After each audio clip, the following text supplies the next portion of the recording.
I should have given up sometime over the last 2 years as I faced odd living conditions, mental exhaustion, moving 4 times, almost being kicked out of my house, COVID, mismanagement, job loss, and so much more. Yet, I'm still here in Japan. If you watched my last video, I talked about my love for Japan and the feeling that made me come to live here, which is ultimately a part of why I'm happy. But it wasn't so easy getting to this point. So here's my story. In 2021, during the COVID pandemic, I applied for jobs in Japan. Well, the JET program. I successfully got an interview and thought I did well. I didn't receive anything back for months. I waited every day for any source of information. I was checking my emails just as much as I was blinking in a day. Until one day, I got an email. Now, this could have gone either one of 2 ways. 1, I get shortlisted, which means you pretty much get the job. Or 2, you get waitlisted and there's a chance you may never get a job. Or you have to wait forever for one to come up. I got waitlisted. I was disappointed to say the least, or angry to say even more. But as you all know from the last video, I eventually got shortlisted a few months later, and another few months after that, I found out where I'd be working. Now, if you don't know what the JET program is, it's a program for English speakers to go and teach English in Japan, and it's one of the highest paying programs for this type of work. The caveat being that you get sent to Japan, but you don't really get a say in where you get placed. You can request certain placements, but about 95% of the time, they won't even look at it or consider it for anything. I requested the Kanto region because my partner is from Tokyo. I also requested the entirety of northern Japan because I love cold weather, and the more snowy a winter, the better. And central Japan, where in the last video, I talked about how much time I spent in the Kansai region and how much I enjoyed it there. But this is the placement I got, Okinawa. If you don't know where that is, here is Japan, and here is Okinawa, and here is where I got placed. A remote island off of the coast of Okinawa, which is off the coast of Japan. So yeah, this was a shock and a bit of a punch to the gut. Now you may be thinking, oh my God, I would love it there. I love the beach. I would live there in a heartbeat. But to see where I'm coming from, I never really knew that Okinawa was a real place to begin with.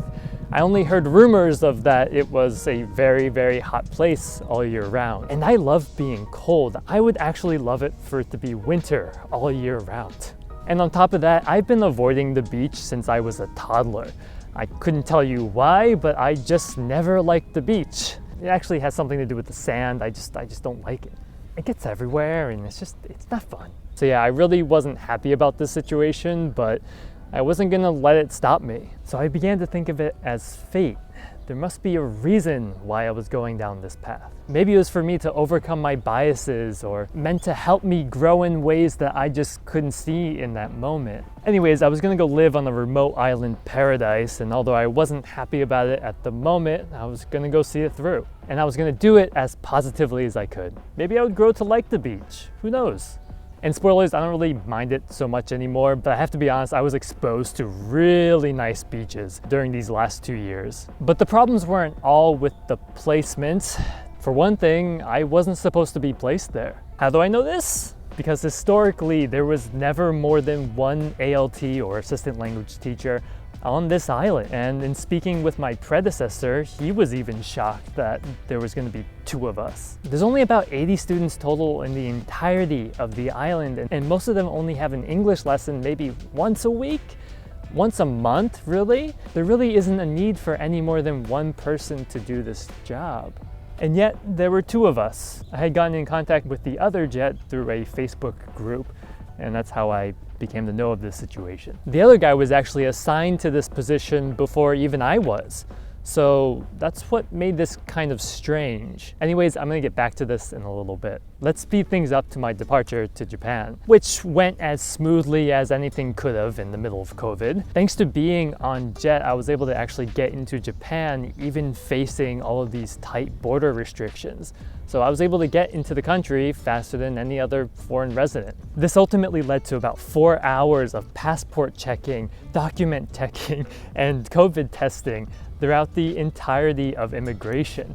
It was incredibly long, to say the least. Until finally I got out and was on a bus to the hotel where I spent 2 weeks in quarantine. It was madness, especially being locked up in the hotel room for 2 weeks. The experience wasn't so bad. I got to binge watch anime, play games, and talk with fellow Jets who were also stuck in quarantine with me over Discord. The food was kind of rough though. It was somehow the same taste for every meal. But going back to the story of the person who had the same placement as me, I had left for Japan before they did due to me leaving from America and them going from the UK and timings and things. But midway through my quarantine, I had gotten word from them that they were being reassigned due to overbooking. They were going to be relocated to a different placement and I was to stay the same.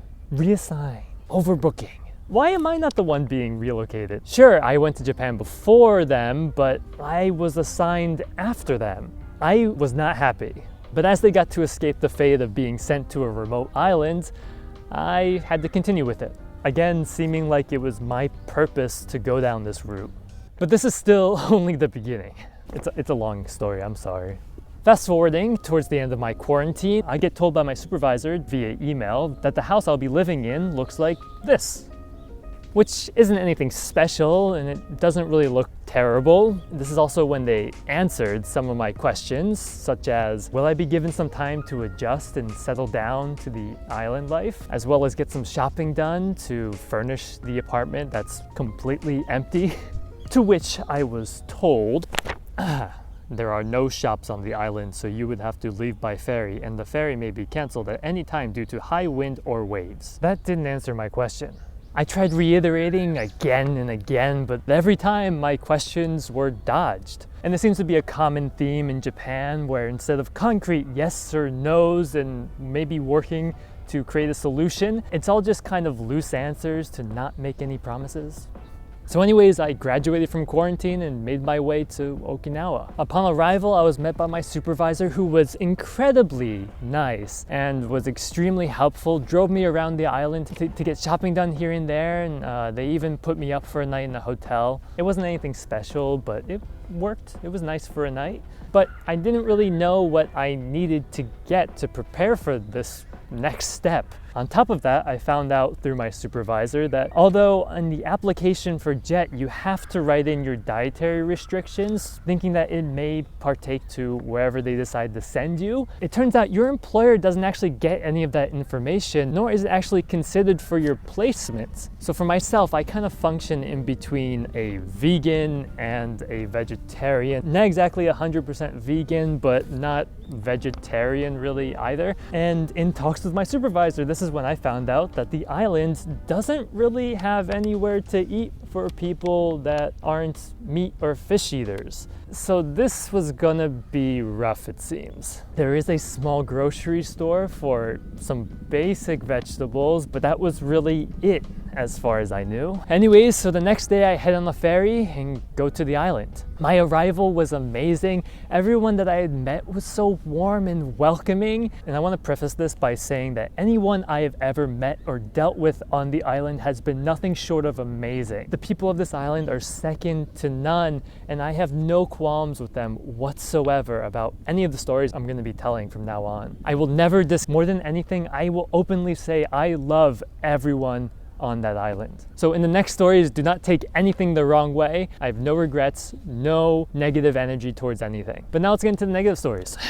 So my house, my first apartment in Japan, was a mess. Not only did the previous tenant, the former Jet, leave it an absolute dump to where the teachers of the school had to go and clean it up after them because they left it with just full of junk, never cleaned. And in just the stories I've heard, one teacher even went so far as to tell me that they cried during the cleaning process of it because it was just so bad, and also left their socks with a layer of black on them. I'm happy I wasn't there for that. But in my experience of it, it smelled, even after being cleaned. And it was moldy everywhere. There was a fridge that looked like this, and a washing machine that looked like this, and a gas stove that looked like this. The gas company even told me I shouldn't use it because it was dangerous, apparently. Oh, and the toilet leaked, but not in the way that you would think.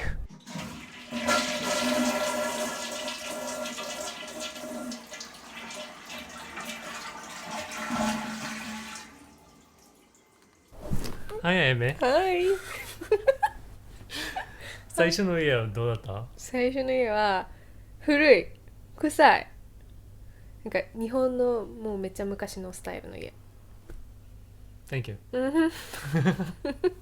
So I know it sounds like I'm complaining a lot, but the place wasn't really bad structurally. It just didn't feel homey, especially in the beginning where I had nothing to cook with, nothing to store food in. On top of that, for that time of year, it was hard pickings at the grocery store for anything but like carrots and cabbage. There was also no curtains in the house, so at nighttime, you could just see right in. So when students would be walking down the street and see me inside the house, they'd call at me from the streets, which was funny, but the lack of privacy was concerning. This is a small island, so there's nowhere to really buy anything. There's no stores, there's no shopping. You have to take a ferry to go anywhere. And like I got in that email previously, the ferry may be canceled for anything.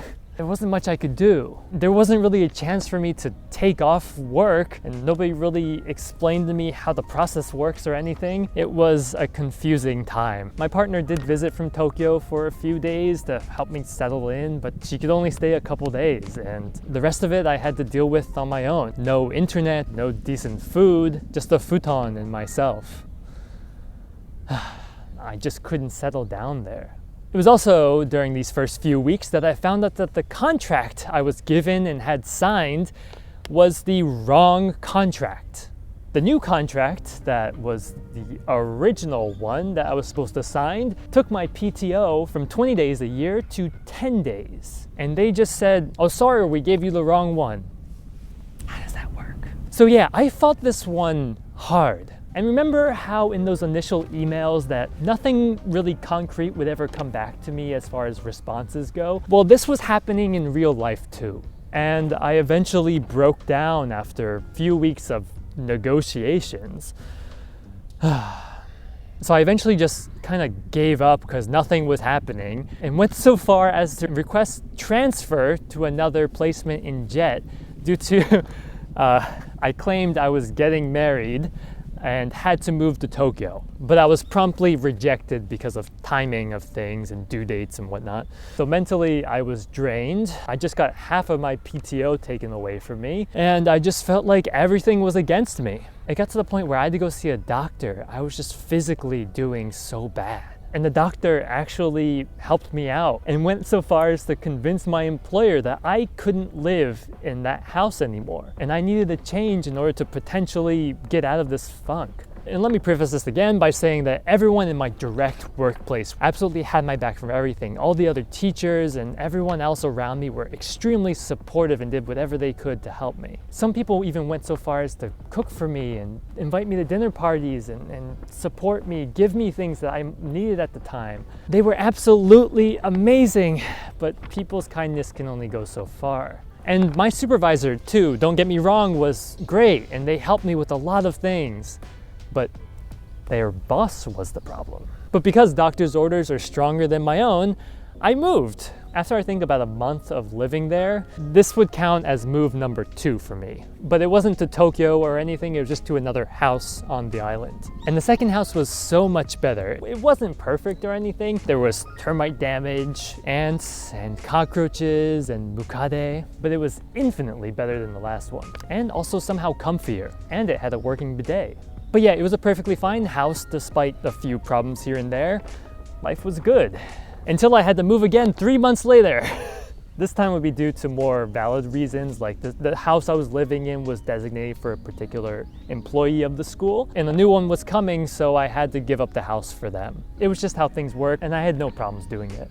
Because I was moving to an even better house. A teacher was leaving that lived in a house that was relatively the newest one that teachers were living in, and I was able to get it. Move number 3. So in the span of 6 months, I moved 3 times, and the third time's the charm, right? No. And I thought all was good after that. I was living in a nicer place, Work was going great. I was starting to eat well. I got groceries delivered. There was a cafe on the restaurant that I found that would actually make custom vegan meals for me. I couldn't ask for more. But seriously though, that cafe saved my life, but the good life could only last so long. I made it through my first year. I even recontracted for a second year. And with a new rotation of teachers that came in, I made new wonderful friendships as well. And I bonded incredibly well with the Japanese teacher I was assisting. But it was crazy how despite things going so well at work and at home, that things could get even crazier. One thing was I came down with COVID for the second time and had to deal with that alone. That really sucked. But shortly after that, I got an odd notice from Jet, an email with the subject line, "To the returning Jets." And returning meaning what, you might think? Those returning to their home countries. Now I responded and asked, are you sure I should be on this list? I was intending on recontracting for a third year. And they responded with, well, you're on the list. And it made me realize that my employer never gave me the mandatory paperwork to state my intention to recontract. But despite that, Jet got word that I was going home. They didn't just assume because there was no paperwork. They were told I was going home. I brought this up with my direct superiors at my schools and they were like, what the heck? They were just as shocked as I was. To which begins the Battle of Matthew. This is where my schools and the Board of Education and myself are in this three-way triangle of trying to figure out what the heck is going on, as I'm getting in contact with the higher-ups at Jet to also figure out what's going on their end. And it turns out that Jet does not care about anyone.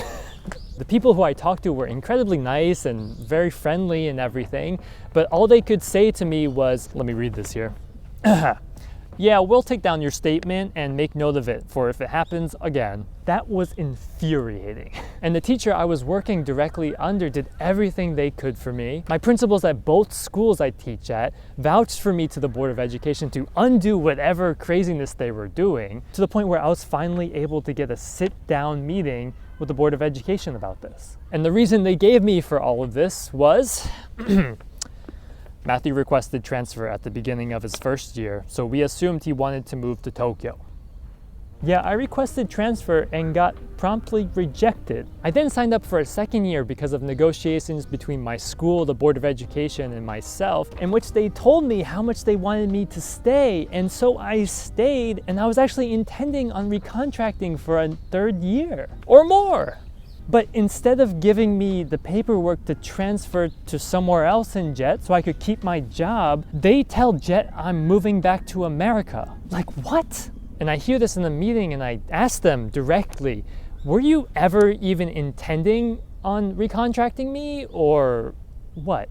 And this is all going down in a meeting with the principals I work with, my partner teacher, my supervisor at the Board of Education, who had changed from the previous supervisor, I should mention. And the supervisor at the time, in response, says this: another island hasn't been able to get a jet for a while, so we will probably stop too. Full stop, that was the response. Everyone was just baffled at this. And for me, I was just like, okay. So that's how it is. And then get this. This is the best part. It's a helicopter. So my contract ends in July, and this is all going on in March. And they tell me at the end of this meeting that I'm not allowed to stay in my house anymore because I'm not considered a real teacher and I live in teacher housing. So I have to move at the end of the month for no reason other than they don't consider me a teacher anymore. Just out of the blue.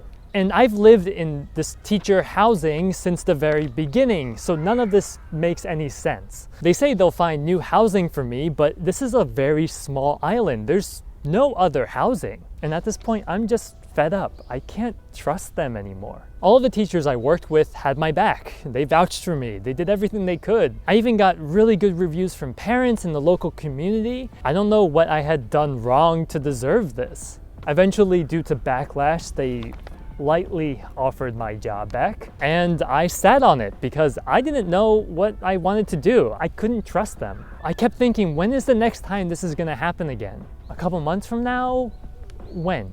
On top of that, I didn't know where I was gonna move to. But then let me present to you the amazing option that my supervisor at the time offered to me. I would live on a hotel on the island and pay out of pocket.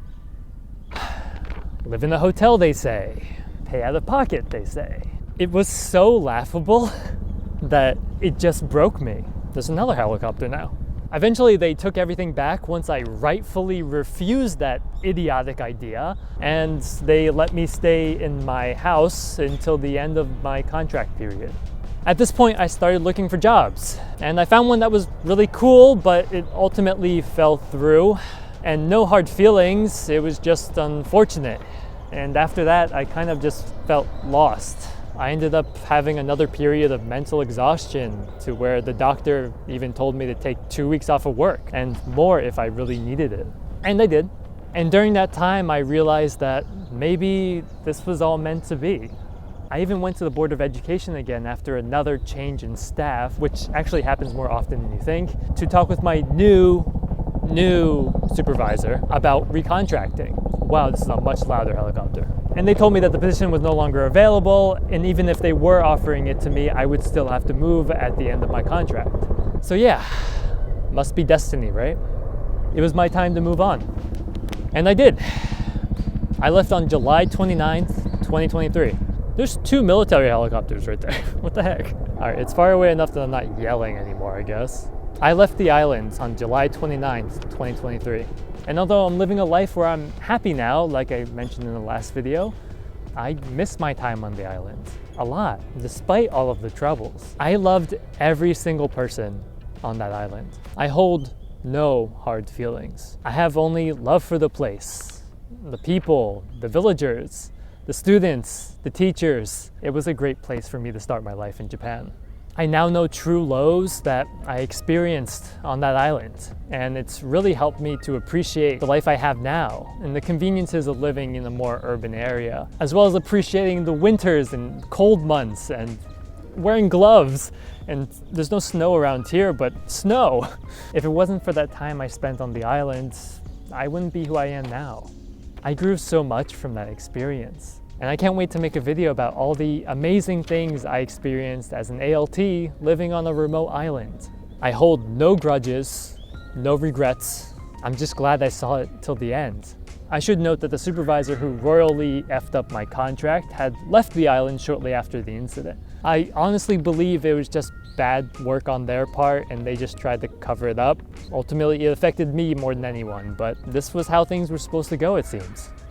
No hard feelings. Like all things, it was an experience. I absolutely recommend that you go to visit Okinawa, and if you have a chance to work there, absolutely take it, especially if that's the type of place that you like. Although it was a difficult experience for me, ultimately I grew more than I would have thought. It was a wonderful experience and a beautiful place to have lived the last 2 years. I couldn't have asked for a more entertaining experience, that's for sure. Anyways, thanks for watching, and be positive. We were just talking on camera about how stinky it was, and I made a good point. I want to record again. So go ahead. なんか掃除しても臭い匂いが取れないっていうか、一瞬良くなってもまた匂いが返ってくる。カビのね。Yeah, it was really bad. We bought like 3 of those essential oil infusers, and they did nothing. We'd have them running all the time, and it never changed.